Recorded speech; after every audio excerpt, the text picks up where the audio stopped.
इस वीडियो में हम लोग चैप्टर 2 को स्टार्ट करेंगे। इससे पहले अगर आप सभी लोग चैनल पर नए हैं तो प्लीज़ चैनल को सब्सक्राइब करना, बेल आइकन को प्रेस करना, साथ में वीडियो को लाइक तथा शेयर करना मत भूलिएगा। इसके अलावा आप सभी के लिए आर कंपटीशन टाइम्स भारतीय इतिहास के नाम से एक लिस्ट बना दी गई है। सारे पुराने वीडियोज उसी के अंदर ऐड कर दिए गए हैं।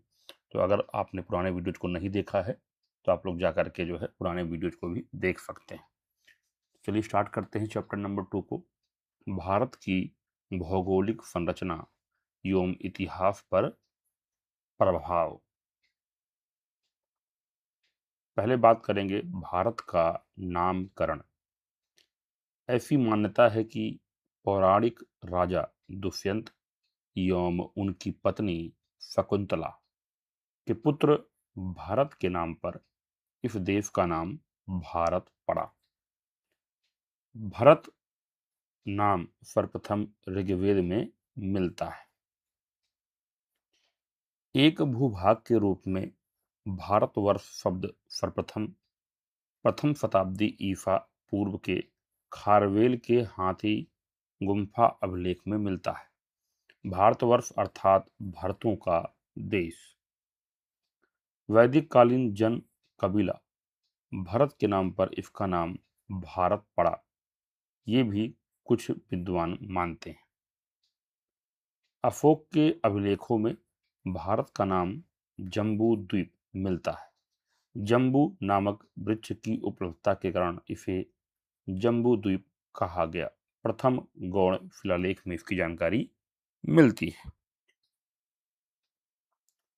सिंधु नदी के पूर्वी क्षेत्र के लिए फारसियों ईरानियों ने फारसी भाषा में हिंदू शब्द का प्रयोग किया। अरबी लोगों ने इस क्षेत्र को अल हिंद नाम दिया। तुर्क मुसलमानों ने हिंदुस्तान तथा उनकी भाषा को हिंदवी नाम दिया।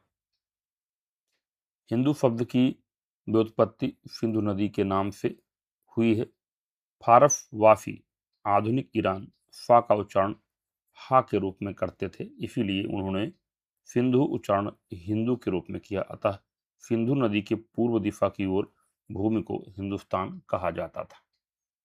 हिंदुस्तान नामक का प्राचीनतम प्रयोग 262 ईस्वी में उत्कीर्ण शासनीय ईरानी शासक शापुर प्रथम के नक्श ए रुस्तम लेख में मिलता है। यह लेख ईरानी पहलवी तथा ग्रीक यूनानी भाषा में है।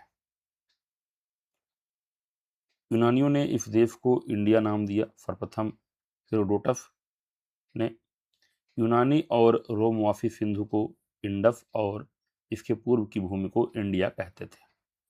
मनुस्मृति में पूर्वी समुद्र से लेकर पश्चिमी समुद्र तक तथा हिमालय से लेकर विंध्याचल के बीच भाग को आर्यावर्त कहा गया है। राजशेखर की काव्य मीमांसा में भी नर्मदा नदी के उत्तर भाग को आर्यावर्त कहा गया है। विष्णु पुराण समुद्र के उत्तर में तथा हिमालय के दक्षिण में जो कल्पित है वह भारत देश है तथा वहां की संतानें भारतीय हैं।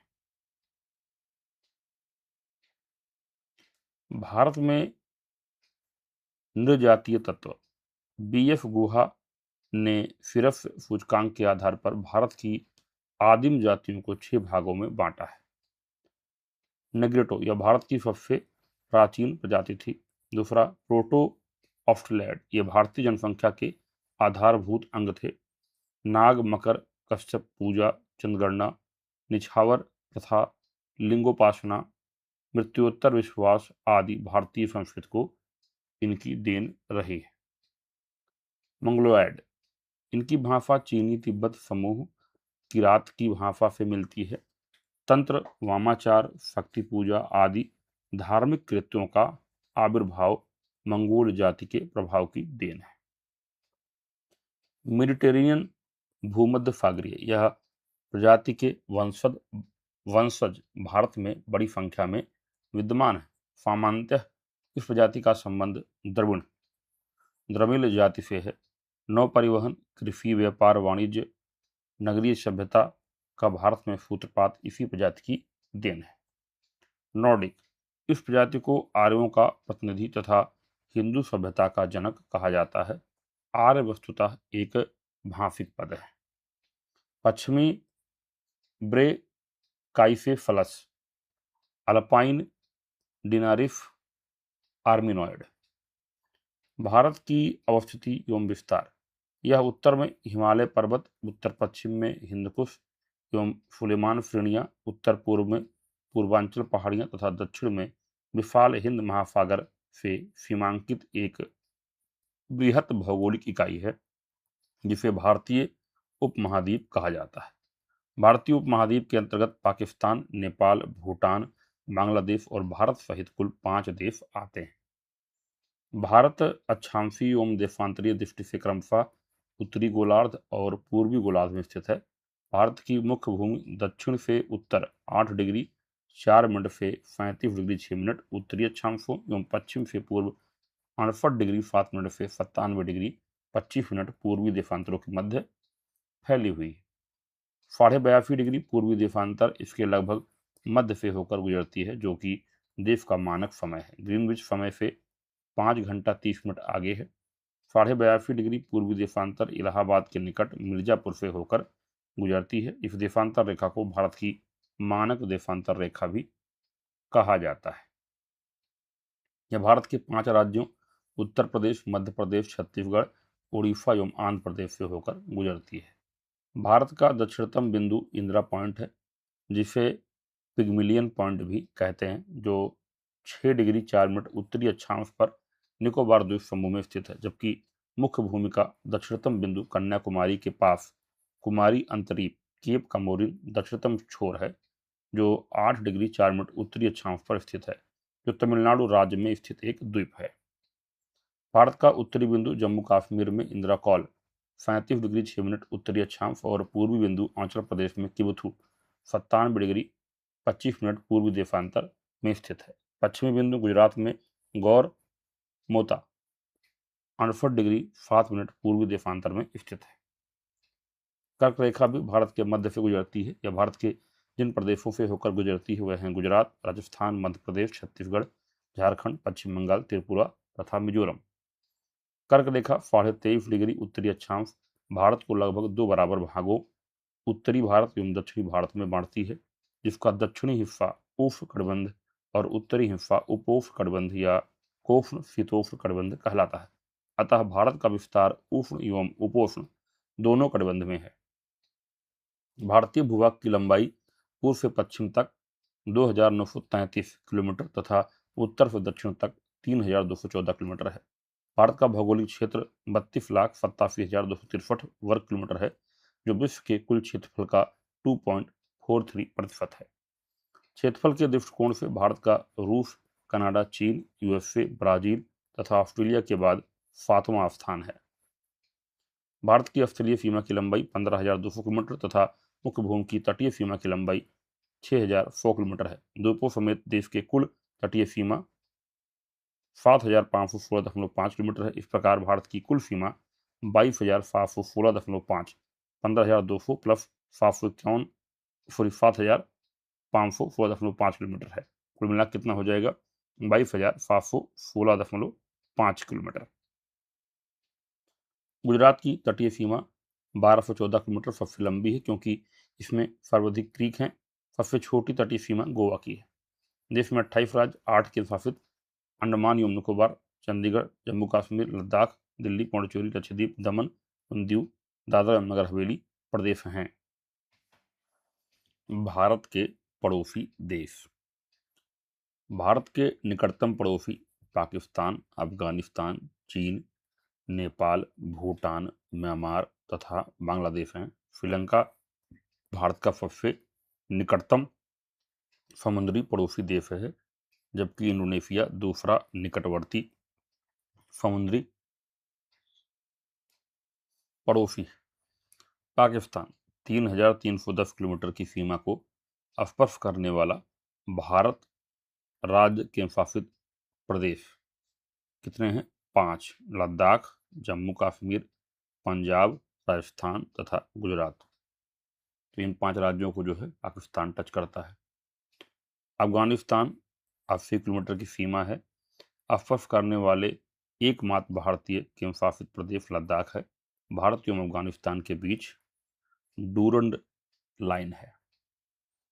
चीन 3,917 किलोमीटर की सीमा को स्पर्श करने वाले भारतीय राज्य केंद्र शासित प्रदेश टोटल 6 हैं। जम्मू कश्मीर, लद्दाख, हिमाचल प्रदेश, उत्तराखंड, सिक्किम तथा अरुणाचल प्रदेश। भारत एवं चीन के बीच मैकमोहन रेखा, मैकमोहन लाइन है। नेपाल 1,752 किलोमीटर की सीमा को स्पर्श करने वाले राज्य 5 हैं। उत्तराखंड, उत्तर प्रदेश, बिहार, पश्चिम बंगाल, सिक्किम। म्यांमार 1458 किलोमीटर की सीमा को स्पर्श करने वाले भारतीय राज्य 4 अरुणाचल प्रदेश, नागालैंड, मणिपुर तथा मिजोरम है। बांग्लादेश 4,096 किलोमीटर की सीमा को स्पर्श करने वाले भारतीय राज्य 5 हैं। मिजोरम, त्रिपुरा, असम, मेघालय तथा पश्चिम बंगाल। भूटान 587 किलोमीटर की सीमा को स्पर्श करने वाले भारतीय राज्य 4 हैं। सिक्किम, पश्चिम बंगाल, असम, अरुणाचल प्रदेश। 8 राज्यों की सीमाओं को छूने वाला राज्य उत्तर प्रदेश, 7 राज्यों की सीमाओं को छूने वाला राज्य असम, 6 राज्यों की सीमाओं को छूने वाला राज्य छत्तीसगढ़, महाराष्ट्र, 1 राज्य की सीमा को स्पर्श करने वाले राज्य मेघालय एवं सिक्किम। तटीय राज्य 9। भारत का सीमांतवर्ती क्षेत्र आगे समुद्र की ओर 12 समुद्री मील लगभग 21.9 किलोमीटर है। भारत के भौगोलिक भाग। भारत का भौतिक स्वरूप। प्राचीन भारत में संस्कृत तथा पाली साहित्य में इस देश को 5 क्षेत्रों उत्तर, उदीच्य, मध्य, मध्यम देश, पूर्व, प्राच्य, पश्चिम, प्रतीच्य तथा दक्षिण, दक्षिणापथ में विभाजित किया गया है। फैनफांग इन्हें ही 5 इंडीज, पंच भारत कहता है। मत्स्य पुराण के अनुसार भारतवर्ष के 9 भाग इंद्रद्वीप, कफेरू, ताम्रपर्णी, गभस्तिमान, नागद्वीप, सौम्य, गंधर्व, वरुण तथा सागर से घिरा भारत। वराहमिहिर की बृहद संहिता में भारत भूमि को कूर्म की आकृति का, पुराणों के भुवन कोश में धनु आकृति का, दीघ निकाय में छकड़े की भांति तथा महाभारत में समभुजाकार त्रिभुज की भांति बताया गया है। भारत के संपूर्ण क्षेत्रफल का 10.7% पर्वतीय भाग, जो समुद्र तल से 2,135 मीटर या अधिक ऊंची, 18.6% पहाड़ियां हैं जो 305 से 2,135 मीटर ऊंची, 27.7% पठारी क्षेत्र जो 305 से 915 मीटर ऊंचा और 43% भूभाग मैदानी है। उच्चावच के लक्षणों के आधार पर भारत के भौतिक क्षेत्र। हिमालय पर्वत समूह, उत्तरी भारत का मैदान, प्रायद्वीपीय पठार, तटीय मैदान, द्वीप समूह। पहला है हिमालय पर्वत समूह। उत्तर की विशाल पर्वतमाला। हिमालय वास्तव में अभी भी एक युवा पर्वत है जिसका निर्माण कार्य अभी समाप्त नहीं हुआ है। हिमालय के क्षेत्र में आने वाले भूकंप, हिमालयी नदियों के निरंतर होते मार्ग परिवर्तन एवं पीर पंजाल श्रेणी में 1500 से 1850 मीटर की ऊंचाई पर मिलने वाली झील निक्षेप, जिन्हें करेवा भी कहा जाता है, हिमालय के उत्थान के अभी भी जारी रहने की ओर संकेत करते हैं। हिमालय के स्थान पर पूर्व में टेथिस सागर हुआ करता था।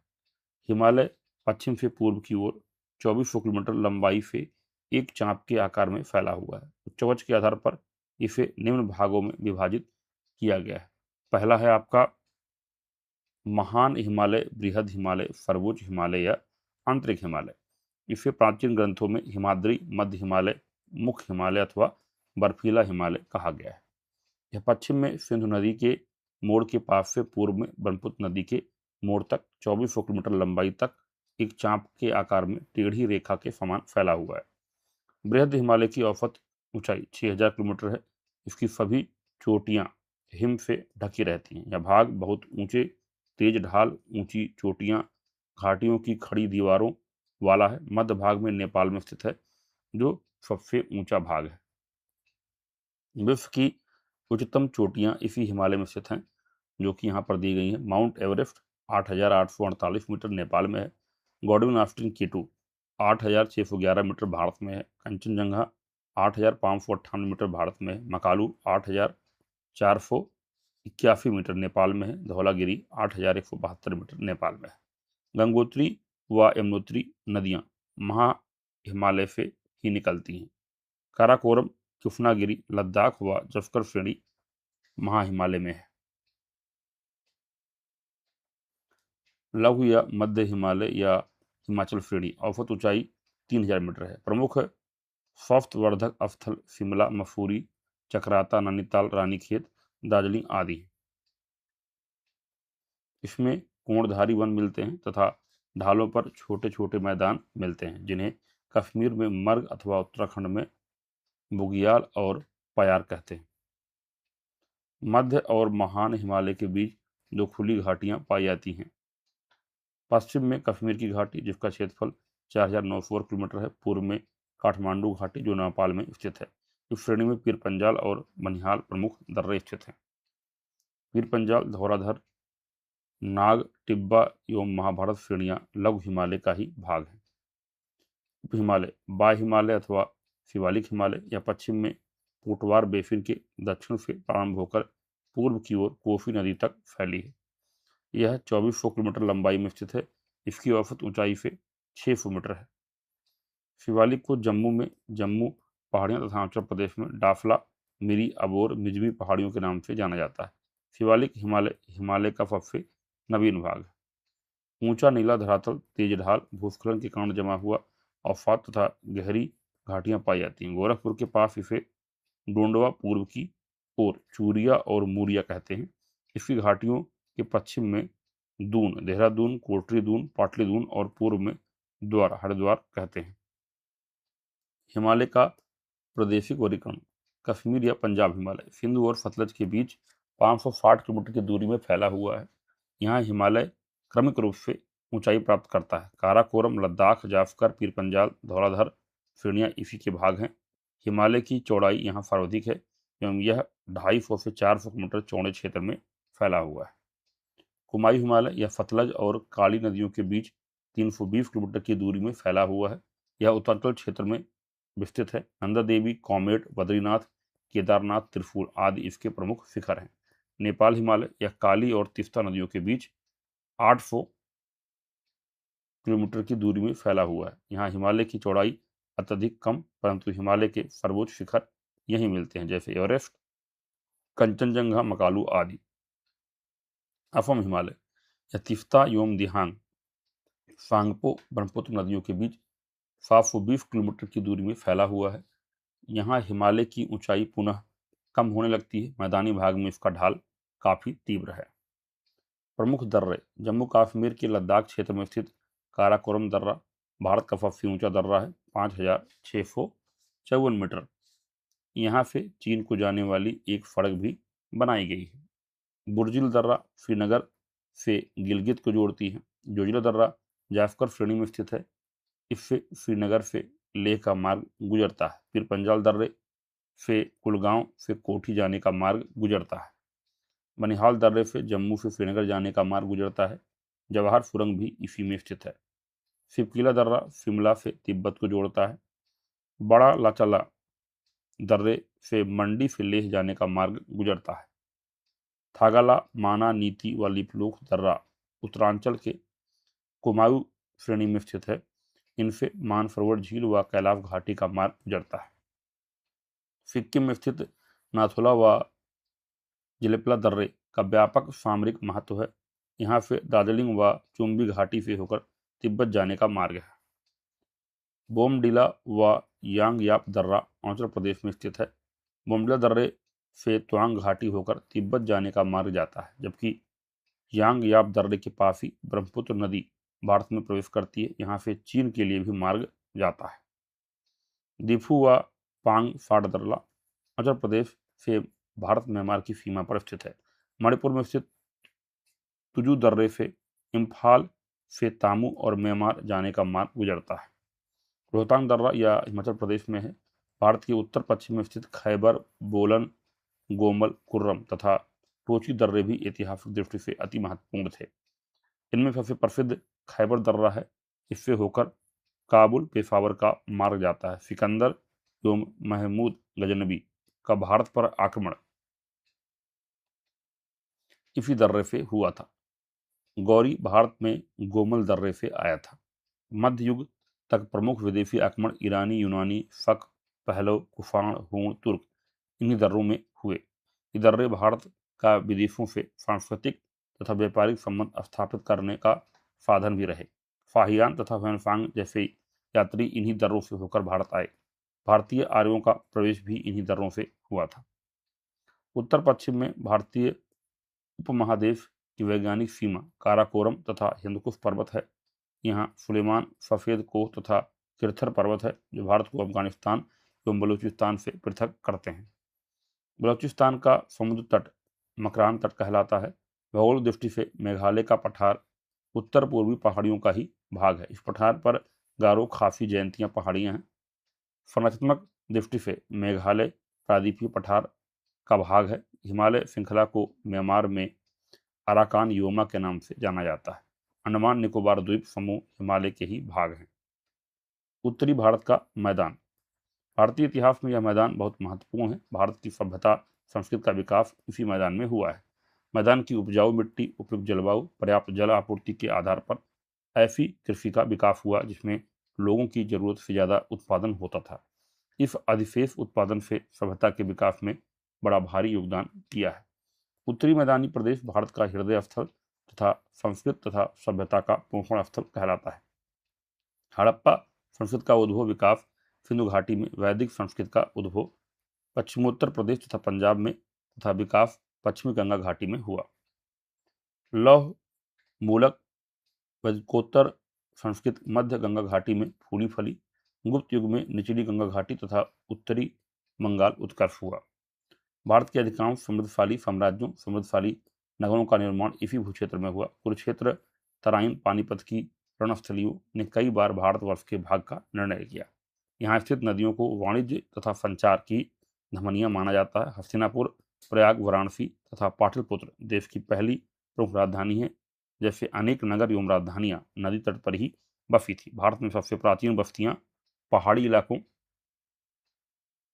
में तथा पहाड़ों के बीच नदी घाटियों में स्थापित हुई। मैदान का विस्तार। यह मैदान हिमाचल के दक्षिण में तथा प्रायद्वीपीय पठार के उत्तर में पूर्व से पश्चिम तक फैला है। सिंधु के मुहाने से गंगा के मुहाने तक फैल मैदान की लंबाई 3200 किलोमीटर है। इसकी चौड़ाई 150 से लेकर 300 किलोमीटर तक है। उच्चवच की भिन्नताओं के आधार पर मैदान का विभाजन। उच्चवच की भिन्नताओं के आधार पर मैदान को 4 भागों में बांटा जा सकता है: भाबर, तराई, बांगर, खादर। मैदान का प्रादेशिक विभाजन। सिंधु से लेकर असम तक इस मैदान के पूरे विस्तार से स्थानीय उच्चवच में काफ़ी भिन्नता दिखाई पड़ती है। इन्हीं भिन्नताओं के आधार पर उत्तरी भारत के मैदान को निम्नलिखित 4 भागों में बांटा जा सकता है। पहला, सिंध का मैदान। इस मैदान का निर्माण सिंधु नदी के द्वारा हुआ है। सिंधु नदी के पश्चिम का भाग बांगर पुराने नदी मार्गों के बचे हुए भाग को धौरोस कहते हैं। धौरोस लंबे फकरे गर्त हैं। इनमें से कुछ सूखे नदी मार्गों के साथ साथ खारे पानी की झीलें हैं जिनका स्थानीय नाम ढांड है। पंजाब तथा हरियाणा का मैदान। आब फारसी भाषा का शब्द है, इसका अर्थ है पानी। पंजाब अर्थात 5 पानी। 2 नदियों के बीच के भाग को दोआब कहते हैं। पंजाब के मैदान को 5 दोआब के रूप में देखा जा सकता है। पहला, ब्यास सतलुज के मध्य फैला बिस्त दोआब। ब्यास रावी के मध्य बारी दोआब। रावी तथा चिनाब के मध्य रचना दोआब। चिनाब तथा झेलम के मध्य चाज दोआब। झेलम, चिनाब तथा सिंधु के बीच सिंधु सागर दोआब। अगला है आपका गंगा का मैदान। उत्तरी भारत के मैदानी का भाग गंगा, यमुना, रामगंगा, घाघरा, गोमती, गंडक आदि नदियों के द्वारा बहाकर लाए गए अपरदित पदार्थों से बना है। प्रायद्वीपीय पठार की ओर से बहकर आने वाली चंबल, सिंध, बेतवा, केन, सोन नदियों का भी इस मैदान को बनाने में योगदान रहा है। इसका विस्तार मुख्य रूप से उत्तर प्रदेश, बिहार, पश्चिम बंगाल में है। गंभीर समतलता के कारण उत्तरी गंगा मैदान को डेड प्लेन कहा जाता है। ब्रह्मपुत्र का मैदान। असम में मैदान की चौड़ाई 90 से 100 किलोमीटर तक ही है। इसका विस्तार असम में धुबरी से फदिया तक है। इस मैदान का निर्माण ब्रह्मपुत्र और उसकी सहायक नदियों द्वारा बहकर लाए गए अपरदित पदार्थों से हुआ है। वर्षा ऋतु में इस मैदान का अधिकतर भाग ब्रह्मपुत्र की विनाशकारी बाढ़ों की चपेट में आ जाता है। दक्षिण का पठार। पठार का ढाल दक्षिण एवं पूर्व की और है, अतः अधिकांश नदियां इस पठार पर पश्चिम से पूर्व की ओर बहकर बंगाल की खाड़ी में गिरती हैं। जैसे महानदी, गोदावरी, कृष्णा एवं कावेरी, ये सभी नदियां डेल्टा बनाती हैं। पठार के उत्तरी भाग में नर्मदा एवं ताप्ती नदियां पूर्व से पश्चिम की ओर बहती हैं और बहती हुई अरब सागर में गिरती हैं। यही दो नदियां एस्चुरी का निर्माण करती हैं। महानदी का प्राचीन नाम कनकंदनी था। महानदी को वायु पुराण एवं ब्रह्म पुराण के अनुसार सतयुग में नीलोत्पल, मत्स्य पुराण के अनुसार द्वापर युग में चित्रोत्पल तथा महाभारत में भीष्म पर्व में महानंदा कहा गया है।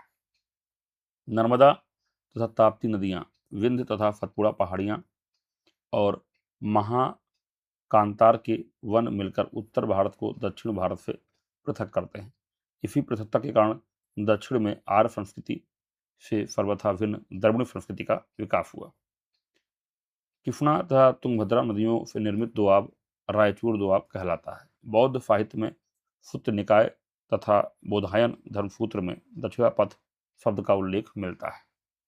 सामान्यतः विंध्य पर्वत के दक्षिण से कृष्णा नदी के उत्तर दिशा वाले भाग को दक्षिणापथ कहा जाता है। दक्षिणापथ के पूर्व में स्थित बंगाल की खाड़ी तथा पश्चिम में स्थित अरब सागर, दक्षिण में स्थित हिंद महासागर को क्रमशः महोदधि, रत्नाकर तथा इंदु सागर कहा गया है। दक्षिण के पठार पर स्थित महत्वपूर्ण पर्वत विंध्याचल, सतपुड़ा, पश्चिमी घाट, सह्याद्री एवं पूर्वी घाट पर्वत। विंध्याचल पर्वत उत्तर भारत को दक्षिण भारत से अलग करता है। सतपुड़ा पर्वत श्रेणी रापीपला पहाड़ियों से आरंभ होकर महादेव एवं मैकाल पहाड़ियों के रूप में छोटा नागपुर पठार तक फैली हैं। धूपगढ़, पंचमढ़ी तथा अमरकंटक इसकी प्रमुख चोटियां हैं। विंध्याचल एवं सतपुड़ा के मध्य नर्मदा नदी है एवं सतपुड़ा के दक्षिण में ताप्ती नदी है। पश्चिमी घाट या सह्याद्री पर्वतमाला पर चार महत्वपूर्ण दर्रे हैं। थाल घाट नासिक एवं मुंबई के बीच मार्ग प्रशस्त करता है। भोर घाट मुंबई से पुणे के बीच का मार्ग है। पाल घाट कोयम्बटूर से कोचीन के बीच मार्ग है। चौथा फिनकोटा त्रिवेंद्रम से मदुरई के बीच का मार्ग है। पश्चिमी घाट एवं पूर्वी घाट पर्वत दक्षिण में जहां आपस में मिलते हैं उन पहाड़ियों को नीलगिरी कहते हैं। दक्षिण भारत की सबसे ऊंची चोटी अनाईमुड़ी है जो अन्नामलाई की पहाड़ी पर स्थित है। दक्षिण भारत का दूसरा सबसे ऊंची चोटी दोदा बेटा है जो नीलगिरी की सबसे ऊंची चोटी है। नीलगिरी, अन्नामलाई, पालनी तथा कार्डमम इलायची की पहाड़ियां दक्षिण भारत के पठार पर स्थित प्रमुख पहाड़ियां हैं। दक्षिण के पठार के उत्तरी पश्चिमी भाग में लावा निर्मित उपजाऊ काली मिट्टी पाई जाती है। इस पठार के उत्तरी भाग में छोटे छोटे पठार स्थित हैं। हाड़ौती का पठार, मालवा का पठार, बुंदेलखंड का पठार, बघेलखंड का पठार, छोटा नागपुर का पठार, रांची का पठार एवं पूर्व में मेघालय का पठार। तटीय मैदान दक्षिण के पठार के पूर्व एवं पश्चिम में क्रमशः पूर्वी एवं पश्चिमी तटीय मैदान है। इनका निर्माण या तो तटीय भागों को समुद्र तल से ऊपर उठ जाने या नदियों द्वारा मिट्टी के निक्षेप से हुआ है। पहला पूर्वी तटीय मैदान, यह मैदान उत्तर में स्वर्ण रेखा नदी से लेकर कन्याकुमारी तक है। इसके उत्तरी भाग को उत्तरी सरकार तट तथा दक्षिणी भाग को कोरोमंडल तट कहा जाता है। इस मैदान को उत्तर से दक्षिण के उत्कल का मैदान, उत्तरी सरकार तट, कोरोमंडल तट में विभाजित किया जाता है। अरिकामेडु, महाबलीपुरम तथा कावेरी पट्टनम के बंदरगाह कोरोमंडल तट पर अवस्थित थे। मैदान के समुद्र के निकटवर्ती भाग में बालू के ढेरों की लंबी श्रृंखला मिलती है जिनका निर्माण समुद्री लहरों में किया है। इन बालू के ढेरों के कारण ही चिल्का उड़ीसा एवं पुलिकट तमिलनाडु, कोलेरू आंध्र प्रदेश जैसी छिछली झीलों का निर्माण हुआ है। ऐसी झीलें लेगून कहलाती हैं। पश्चिमी तटीय मैदान, यह मैदान उत्तर में खंबात की खाड़ी से लेकर दक्षिण में कुमारी अंतरीप तक फैला है। इसके उत्तरी भाग को कोंकण व दक्षिणी भाग को मलाबार तट कहते हैं। गुजरात के तट को सौराष्ट्र तट कहा जाता है। पश्चिमी तटीय मैदान की नदियां ज्वारमुख का निर्माण करती हैं। यह पूर्वी तटीय मैदान की अपेक्षा कम चौड़ी हैं। मालाबार तट पर लैगूनों की अधिकता है। पश्चिम तटीय मैदान में नारियल, चावल, सुपारी, केला, काजू व मसालों की कृषि की जाती है। केरल के तटीय क्षेत्र में मोनोजाइट, थोरियम जैसा बहुमूल्य आणविक खनिज मिलता है। फोपारा, फुरपरक, भड़ोच, मृगकच्छ, कल्याण, कलियोन, योम, मुजरिफ पश्चिमी तट के प्रसिद्ध बंदरगाह थे। केरल का मालाबार तट प्राचीन काल का प्रसिद्ध व्यापारिक अधिवास रहा है। भारत का स्थल आक्रमण पश्चिम के दर्रों से हुए तथा 15वीं शताब्दी के अंत से यूरोप आगमन समुद्री मार्ग से हुआ। भारत के द्वीप समूह। भारत में द्वीपों की कुल संख्या 247 है, जिसमें 204 द्वीप बंगाल की खाड़ी में एवं शेष अरब सागर एवं मन्नार की खाड़ी में स्थित हैं। अरब सागरीय द्वीपों का निर्माण प्रवाल भित्तियों द्वारा हुआ है। लक्षद्वीप, मिनिकॉय एवं आमिनी द्वीपी अरब सागर के महत्वपूर्ण द्वीप हैं। इन द्वीपों पर नारियल के वृक्षों की अधिकता है। अंडमान निकोबार द्वीप समूह भारत का सबसे महत्वपूर्ण द्वीप समूह है, जो बंगाल की खाड़ी में स्थित है। ये द्वीप वास्तव में समुद्र में डूबे हुए पर्वत के शिखर हैं। बैरने और नारकोंडम ज्वालामुखी द्वीप हैं, जो यहीं स्थित हैं। भारत का दक्षिणतम बिंदु पॉइंट ग्रेट निकोबार पर स्थित है। डंकन पास बड़ा अंडमान को छोटा अंडमान से अलग करता है। 10 डिग्री चैनल छोटा अंडमान एवं कार निकोबार के बीच स्थित है। न्यू मूर द्वीप को लेकर भारत बांग्लादेश के मध्य विवाद बना हुआ था। पंबन द्वीप मन्नार की खाड़ी में स्थित है। बंगाल की खाड़ी के द्वीप अरब सागरीय द्वीपों की तुलना में अधिक बड़े एवं अधिक आबादी योग्य हैं। अन्य फैक्ट क्या है? बृहत हिमालय लघु हिमालय से मेन फ्रंटल थ्रफ्ट द्वारा अलग होती है। लघु हिमालय शिवालिक हिमालय से मेन बाउंड्री फॉल्ट द्वारा अलग होती है। शिवालिक हिमालय के दक्षिण में ग्रेट बाउंड्री फॉल्ट है। विष्णु पुराण में गंगा, यमुना, गोदावरी, सरस्वती, नर्मदा, सिंधु एवं कावेरी को 7 पवित्र मोक्षदायिनी नदियां कहा गया है। अयोध्या, मथुरा, माया, हरिद्वार, काशी, कांची, अवंतिका एवं द्वारावती 7 पवित्र मोक्षदायी नगरियां मानी गई हैं। महेंद्र, मलय, सह, शक्तिमान, वृक्ष, विंध्य एवं पर्यात 7 पौराणिक पर्वत हैं। पुराणों में 4 तीर्थ माने गए हैं। पूर्व में श्वेत गंगा, पश्चिम में गोमती कुंड द्वारिका, उत्तर में तप्त कुंड बद्रीनाथ, दक्षिण में धनुष तीर्थ। इसी के साथ जो है आपका चैप्टर नंबर 2 समाप्त होता है। जो छात्र वीडियो को देखते हुए लास्ट तक पहुंचे हैं, प्लीज कमेंट करें आई हैव डन इट। साथ में वीडियो को लाइक तथा शेयर करना मत भूलिएगा और चैनल के बारे में दोस्तों को बताएं और ज़्यादा से ज़्यादा लोगों को जोड़ने का प्रयास करें। मिलते हैं अगली क्लास में। वीडियो देखने के लिए बहुत बहुत धन्यवाद।